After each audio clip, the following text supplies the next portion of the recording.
The Princess Galva by David Whitelaw. Recording by Ella Porter. Chapter 1. Too Old at 40.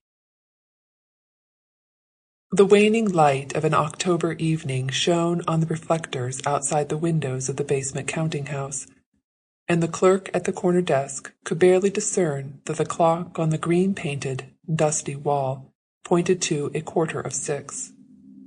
In 15 minutes, Edward Povey's 22 years of devoted service in the interests of Messrs. Kaiser, Schultz and Company would come to an end, and the desk in the corner, to which he had been promoted 15 years ago, would by the immutable law of evolution pass into the possession of his junior.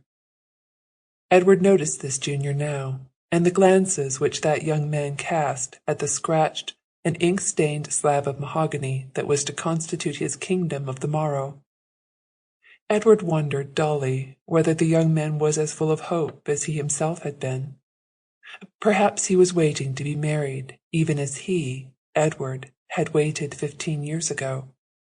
In those days the era of the young man had not been so pronounced as it is today, and it had been death that had removed his predecessor. Even now he could remember the chastened sorrow with which he mounted the high stool of his desire. He had propped open the desk and collected together the belongings of the deceased clerk, and posted them with a little note of sympathy to his widow. Some had seemed too trivial to send, and of these a few still remained: a battered soap-box, a small square of unframed looking-glass, its red back scratched and scored. These, together with the great ebony ruler, had now outlasted his own reign, and would pass to the newcomer. And now the desk was propped open again, and it was his own belongings that he was collecting into a heap. The well-known odor of the wood came to his nostrils, and he sighed a little. From shadowy and dusty corners he got together the little trifles that had been part and parcel of his life, and arranged them in a neat pile beside him.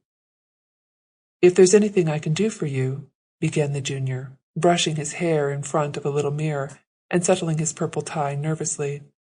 "No, Joynings, nothing. I thank you. I'm leaving you old Brown's looking-glass and soap-box. They're fixtures, and go with the position."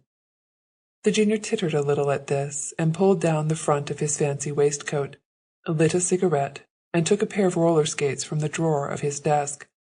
He came over and held out his hand. "Right. Then I'll be popping along. Good luck, old man, and all that. You'll drop into something soon." Sample complete. Ready to continue?